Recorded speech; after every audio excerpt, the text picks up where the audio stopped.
Hi, Dr. Carter here. I've created a climbing warm-up video of a typical warm-up that I do at the gym, whether it be for bouldering or lead climbing. Makes me feel all warm and prevents injury from happening. So I first start off by hanging, engaging my shoulder blades on the bar. I can also do this on the hangboard.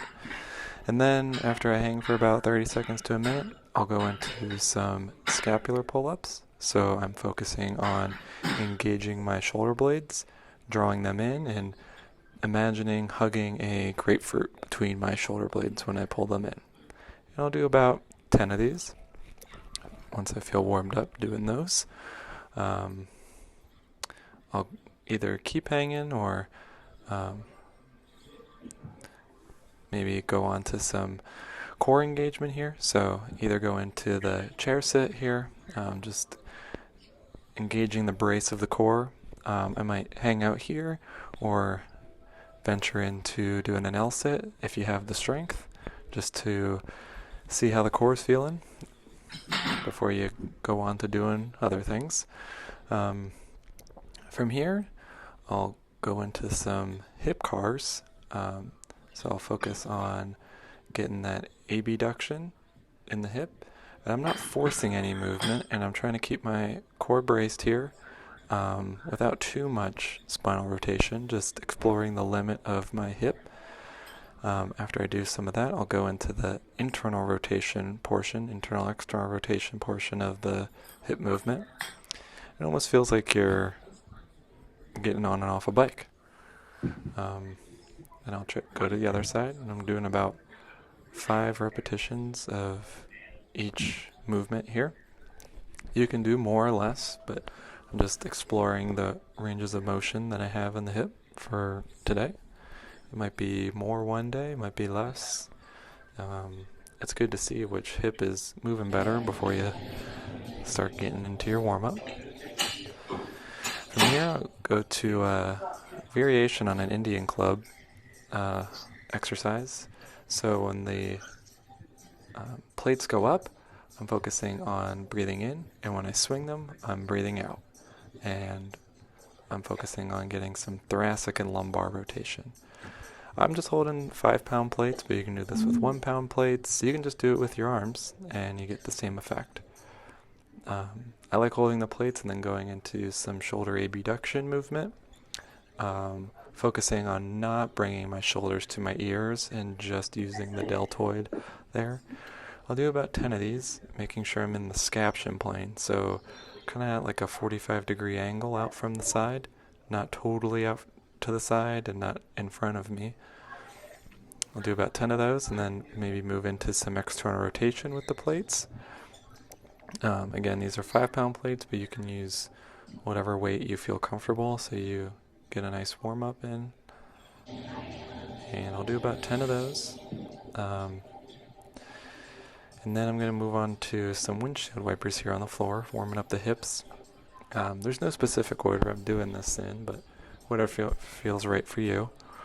So just exploring mostly some internal rotation of the hip here, seeing how it feels. And then I'll go into some glute activation from here, going up onto one leg, focusing on sitting down really slowly. So sitting up, and then going down as slow as possible. I'll do this a few times, keeping the core tight, trying to really squeeze the glutes together and push through and sit down gently, and this will help with some of that glute activation. As you can see here, my really limited ankle mobility. I'm trying to get some thoracic rotation here and focusing on exhaling once I get to the end here. And you can see on each exhale I'm able to get a little bit further. And then I'll switch sides here, really focusing on exhaling when I'm trying to get to the end there. So breathe in, breathe out. And then I'll do one here when I get to the end, taking a breath in. And on each exhale I'm able to get a little bit further. So exploring that motion. Good. And I like getting into some downward dog. exploring how the calves are feeling today. Putting on one leg more than the other, both legs. Seeing how that's feeling, hanging out there for a few seconds. Bringing one leg forward. Getting some more rotation. And some stability. This one too, you'll feel it in the hip flexor if you're like me, which I like. So I'm going to go to the other side here. And I'll show you from a different angle.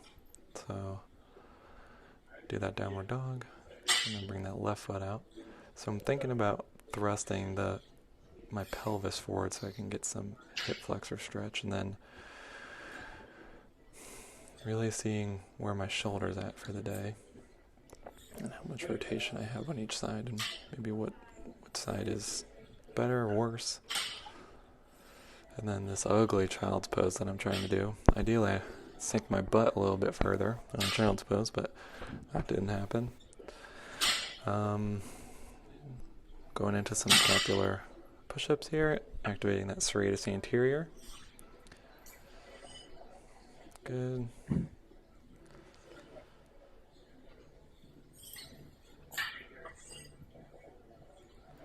Here I am just trying to activate that middle trap, so I'm thinking about having my thumbs out, kind of twisting, using my hips to be balanced, see how I feel, stand up.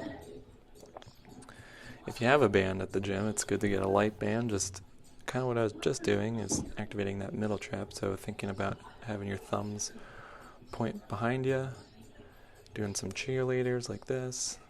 You know, we're not looking for a burn, we're just looking to get those muscles warmed up. So whatever tensile strength that is for you. Mine's using pretty much the easiest band at the gym there. I'm doing about 5 each side. Bring the band around. See if there's any crunching in the shoulders, seeing where they're at today. Good. Gotta check those ankles. They're really important for if you're standing on volumes or really testing your ankles for heel hooks, toe hooks, all that kind of stuff. So moving them around each way, testing the knees out. They might click, pop, and that's okay as long as it feels good. Yeah, and I'm also balancing here, engaging those hips some more, twisting those shoulders around some more, really getting all the movement there. A band. Here I'm going into some shoulder cars, exploring extension we explored before. If you have a kettlebell, it's good to kind of sink into a kettlebell. It really gets those hips sunken further than maybe you can do with just your body weight. And then I love me a Cossack squat. Oh, you bet. So really sink into those hips. Good. If you're able to, try to keep both heels on the ground, but obviously my ankle mobility, like I said, is not optimal, but, trying to move through that motion there, keeping those hips moving. And here we have the wonderful Sarah demonstrating a wall angel. So she's trying to press her whole back onto the wall and guide her elbows, trace her elbows like she's making a snow angel. The more you can keep that whole back and head on the wall, the better. So we're using that whole back, warming up that whole back. And that's the warm-up I've got for you. It's in no particular order. If anything, it's more of just some suggestions that maybe you haven't thought of before. Maybe you have. Maybe it's nice to see someone who's not that mobile doing a climbing warm-up. And that's me. So, yeah, thanks for listening. Bye.